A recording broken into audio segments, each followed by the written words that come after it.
Welcome, Isaac from Israel. How are you, sir? Hello, Matt. How are you? And sorry, I didn't catch the other host name. It's Paul. Hey, Paul. Hello. Hey. But yeah, Matt, I'll jump right in. I just want to say one thing first, that I have a beef. I have a beef with you. Well, you're not the only one. There's like three people waiting with beef. Well, you ruined Jordan Peterson for me. You know, I back in the day, I used to enjoy him. And you had that debate, and I can't. Very hard to take him seriously after that. So, and it got even harder when he did it all on his own too. But thanks. Yes. So, what I have an argument I want to make, or a proof I want to bring for the authenticity of Judaism. I'll try to get it within 60 seconds. I may fail. Feel free to jump in if. I'll let you go away. As long as you're doing fine and making a point, we'll let you go over. But yep, start the clock. Prove the authenticity of Judaism. All right. Go ahead. So, first of all, I mean, I guess the survival of the Jewish people is obviously remarkable. The fact that we're still around, we still exist as a nation. This has been noticed before. The very famous saying or attributed to Mark Twain, where he lists all the nations of the world: the Egyptians, Babylonians, Persians, Romans, Greeks, etc., and says they all burned out, and the Jews saw them all, beat them all, and now what he always is. And he asks, what is the secret of his immortality, the Jewish immortality? And Tolstoy, Churchill, Pascal, also similar quotes about the remarkable nature of the Jewish survival, right? And this goes, this is just in every way. There's no other parallel in history. Through all the persecution, intermarriage, assimilation, always a minority, always a very small minority, usually a persecuted minority, never gaining real power, but always somehow hanging on and surviving. Not sharing a language, not sharing a land, not sharing a culture. We're talking about since diaspora about 1900, 2,000 years ago. And that's all, remarkable 100 years ago, 150 years ago, before the rebirth of the state of Israel. But even more so with the Jews coming back to Israel, reviving a dead language for the first time in history, coming back as a nation from a diaspora, which has also never happened before, 150 countries in the world, the Jewish people conversion, no matter what your opinion is on Israel and the Palestinian conflict and all that. Everybody would acknowledge this is just an absolutely remarkable story. And what I would add to that is that for the Jews, as miraculous as this is, and as much as most Jews just celebrate this and are in awe of this, it's not really a surprise, because this is following a plan. This is what we believed all along, right? All the prophecies from throughout Jeremiah, Genesis, of course, Leviticus, all referring to the fact that the Jews will be persecuted. They will be a small nation. They will be a minority. They will be beaten down, but they will never be completely eradicated, and they will eventually return. And while I will freely acknowledge that it's not like there's nothing there that says, David Ben-Gurion will go and be the first prime minister of Israel in 2,000 years. But, whatever it is that's said in these verses was enough to really to predict exactly for within the Jewish conscience and within the Jewish belief, predict exactly what happened. And okay, you had me, and I was willing to let you. No, stop. You had me, and I was willing to let you keep going until you said exactly. After acknowledging that there weren't specific prophecies or anything else, but you did say something interesting, and you said that the survival of the Jews, while remarkable, wasn't a surprise to the Jews. And that's an interesting admission, because if it's not a surprise to the Jews, then that means that there was something about Jewish culture that kept them expecting this survival and persistence. And why wouldn't that belief and expectation, which has been ingrained in Jews, be enough? Where's the link to a God? Right. So again, like Theodor Herzl said, right? If you will it is no dream, right? So there's definitely, it could have been self-fulfilling prophecy, I suppose. But I would say like this. I wouldn't say that this would quite meet a scientific proof But what I would it wouldn't meet any. It or wouldn't meet person any lives- proof. I literally just asked you, where's the link to God, and you haven't come close to even remotely addressing that question. So where is the link to a God? I mean, there's verses that you can cite. You know, it says in Genesis. It doesn't matter what it says in Genesis. It does not matter what it says in Genesis. Why? Because that's not evidence of a God. I'm asking you to make the case that shows that the somewhat remarkable, or in your view, if you're Jewish, expected survival of the Jewish people is a significant demonstration of the likelihood of a God. Well, these chapters are attributed to God, and then they turn those chapters attribute those chapters are what contributed to the Jewish belief and culture and traditions that passed on that make this an expected result. But the fact that those passages inspired the Jews to persevere does not mean those passages came from God. Where is the evidence that there's a God involved? I haven't. If all you're arguing for, because you hang on, you said you were going to call to talk about the authenticity of Judaism. I have no problem with the fact that Jewish people exist and Jewish people have beliefs, and they have sincere beliefs, and that they have a strong cultural tie to where they've even put together the Anti-Defamation League and all these other things. Where does a God come into this? Well, I mean, if you had made these predictions, 2,000 years ago, right? What predictions? In the Roman era made these predictions.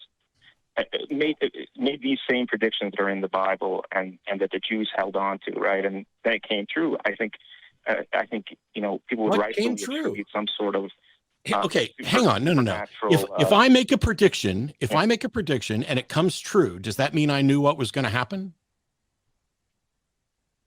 Well, if you made a prediction that would that has no precedence in history, has no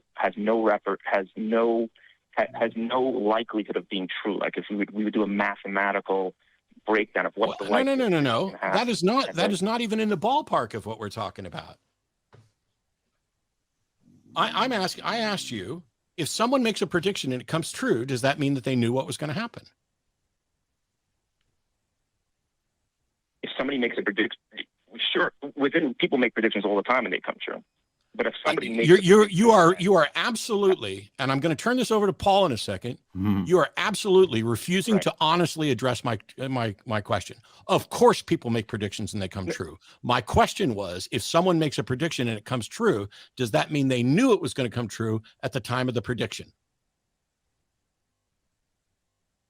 Again, if it's let's say with insider trading, right? If they see a pattern. I am completely done, and I will let Paul decide when to hang up on your ass because I asked a very clear, very specific question, which exposes the problem in your position, and you have repeatedly refused to address it, going off on a tangent each and every time I've said it. So, Paul, do you have a better way to address the authenticity? Well, so I mean, one of the things. I've been kind of trying to address this with a lot of people who are making Jesus claims, saying that Jesus was like this, had this amazing impact on culture that, has unprecedented impact on culture. And I think you're making this argument that some of the things that the Jewish people did in history are in some ways unprecedented. And of course you can, make almost anything unprecedented. The sentence that I just said probably hasn't been specifically said before in history in exactly the same wording that I just gave it. That doesn't mean anything specifically, but I guess you're saying that, the Jewish people achieved, this level. And I think you would agree that, there's always going to be the longest serving culture, right? Like no matter what, even if the Jewish people disappeared tomorrow, there would now be a next best longest culture, right? Like that's just definitionally always has to be one, right? I hear what you're saying, and go back to Matt's point. I do acknowledge what you're saying. I do acknowledge what you're saying, and I understand what you're saying. The question though is like, where's that gap? Like, so the second best one, what's the gap between the second best one that's just normal expected and the longest serving one, the second longest serving, and then the longest serving? Why is the gap in the middle there divine? Like, what in there are Matt and I are supposed to look at and say, oh, well, yeah, only a God could make the second longest running one be the longest running one? Right. No, that's a good point. I think that it's two things I would say to that. First of all, it's not one specific thing. It's a confluence, if that's a word, of so many things that each individually on their own would be just remarkable and unprecedented, and then putting them all together. But I think approaching from another way, right? Assuming that you're a Jewish person, right, and you're raised in the Jewish faith from birth, and you're told certain things, and you're told that you're you study the Bible and you study the text, and things are said there, and written there, and promises are made there, and then you go ahead and and you look at it, and you really look at no other religion or no other culture where right. these but that's just promises and these right? and these are sorry, go ahead. But that's just uniqueness, right? Like every culture can find a thing that they do that's unique. Like if you looked at the Polynesian culture and like how they settled islands, you could say, well, they could point to that and say, well, that's unique, and no one else did that in the same way they did. So everyone has something unique about them that they did. What we're looking for is, I mean, I think it's yeah. And again, like this cumulative case, one of the things you listed was like that they would suffer hardships, and it's like, well, which person group on earth didn't suffer some hardships? And is that not the easiest prediction? The only easier prediction is to make is that not everyone's going to believe me, right? like those are some of the easiest predictions. I think the other thing, I think it's assumed that a nation, not assumed, I think historically a nation either turns into a great nation, like Chinese or other great nations, or ceases to exist. I don't think there's a nation that just kind of teeters on the edge of extinction. What about Canada? For so long. What about Canada? That's where I live. They'll get there one day. Yeah, they'll get there. Every election they say everybody's going to Canada. So, but I guess I just don't. Yeah, I think what's this divine? What's the gap? What's divine in this gap? If you can't give me that, then I think we're probably done. Or do you kind of acknowledge that these are all things that can be explained naturally, and you're just really impressed by them?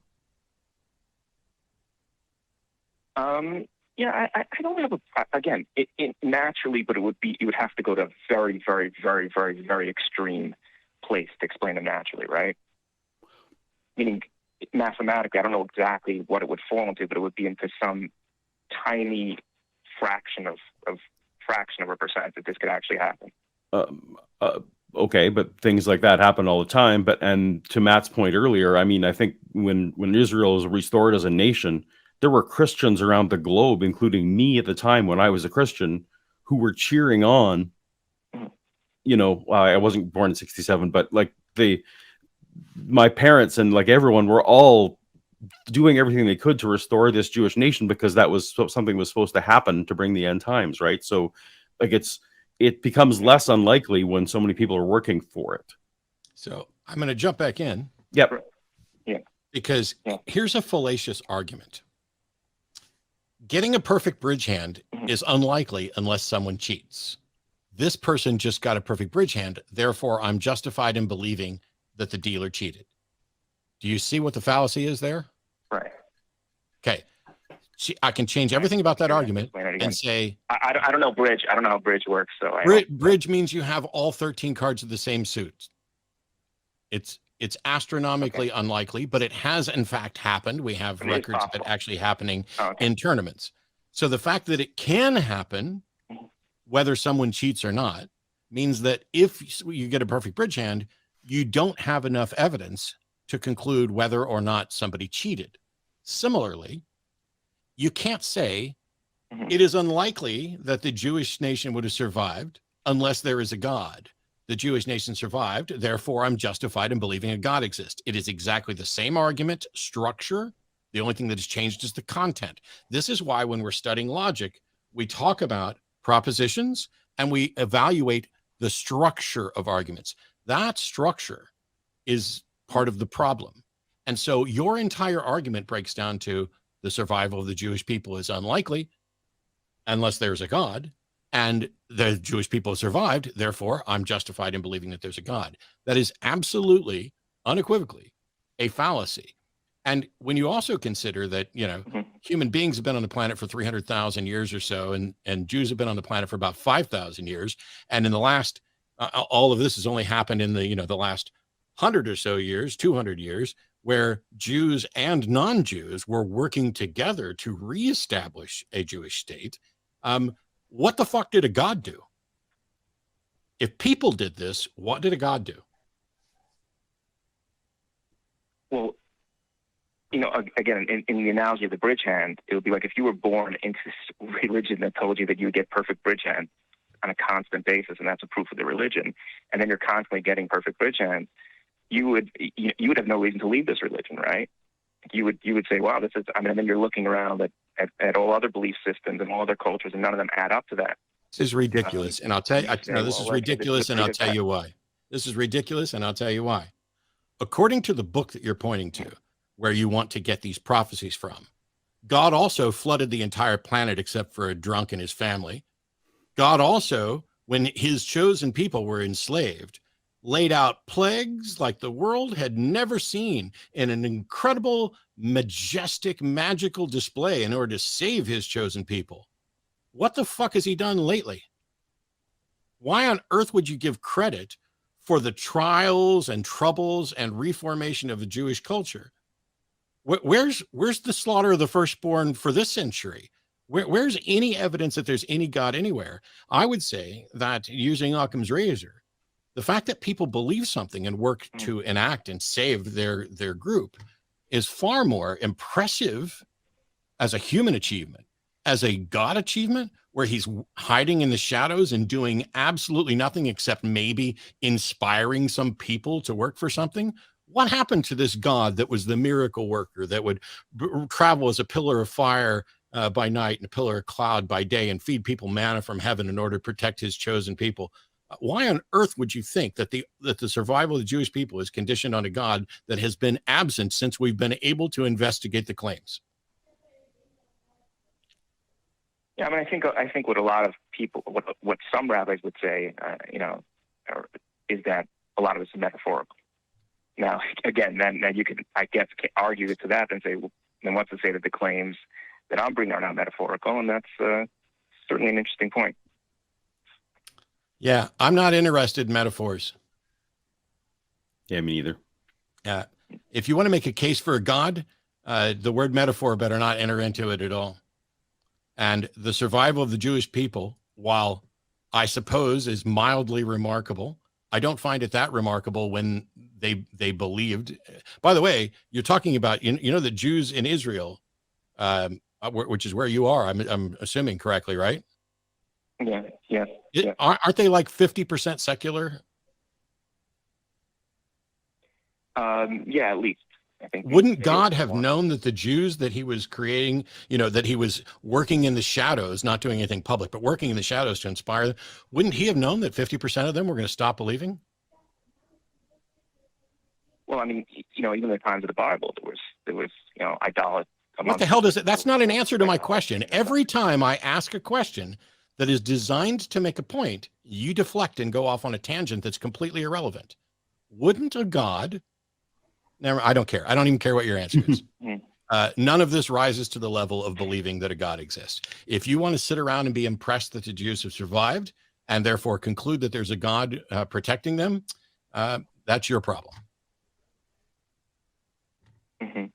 But I just want to say one last thing, that this is, and maybe I didn't make this argument eloquently, but there are many Jewish thinkers that are otherwise, like I'm talking about, people with PhDs and philosophers and people and who are not, impressed by like gimmicky beliefs of God. And this is like, this is their go-to. Yes. This is really Thank you for that absolutely garbage, fallacious. No. That is a garbage, fallacious appeal at the end of this. That, well, I don't know what to say, but there's a whole bunch of people with degrees and shut up. There's a whole bunch of people with degrees. No, I'm saying shut up. To say that there's a whole bunch of people with degrees who find this rather impressive is a dishonest attempt to redeem your point after it's been rebutted. Have one of them call. Maybe they can make the case. Right. That's not the one I was trying to make, but fair enough. Thanks. That's the way it comes off. When you present your case and Right, we I point was out just what saying our that problems we're are, addressing and when we point out what the problems are, and your primary response after deflecting away from the points is to say, well, maybe I didn't do a good job. There's a bunch of people with PhDs who believe this stuff, and maybe, okay, cool. Get one of them to call. You maybe have not heard this argument before. What I'm saying is, if this is an atheist show that's intended to convince people of, that there is no God, if that's what that's not the thing. It's definitely. Here we go, Isaac. At no point in the history of this show have any of us said that our purpose is to convince people that there is no God. That is a complete shifting of the burden of proof. We have no. Don't say right and jump in as if you knew that all along. You just completely got the burden of proof backwards and misrepresented the purpose of the show. You are now backed into a corner and you are flailing around like a dragon that has just had its wings clipped. Can you just say, hey, I'll think about this some more, and maybe when I come up with something better, I'll call back? Because what you presented today is not a reasonable argument. It is not a sound argument in the slightest. I pointed out the fallacies in it, and you agreed with them. What else could we possibly do with that? Well, again, thanks for having me on the show, and it's been a pleasure. Believe it or not. Sure. I enjoyed it too. Thanks, Isaac. Think about this some more. It's one of those things where I don't think Isaac's stupid. No. I don't think he's being intentionally dishonest. I think that he's looking around at what a lot of people have said. And one of the interesting things to me, I'm getting ready to do a video on time and how long, we've been here and how absent God has been for the most of it. But it's this, I just think it's absolutely remarkable that the Jewish people survived, therefore there's a God, is fundamentally identical to, I just think it's absolutely remarkable, the diversity of life, therefore a God. Though with his example, I do like to, show that there's something is second most persecuted and second most long suffering. Like, is that almost divine? Like it's just not. There's a gap there that God doesn't fill. It's weird because if this was the argument, like this is the primary argument, this is the best argument that somebody's come up with for Judaism, then the point you made that when Jews become the second most impressive surviving identity, what argument are they going to use then? Right. You have the second best God? Exactly right. Or you have the same God, but he actually loved these other people more, even though you used to be the chosen, but you fucked up, and now 50% of you are secular, so he's going to go and save the Muslims. Good job. Exactly.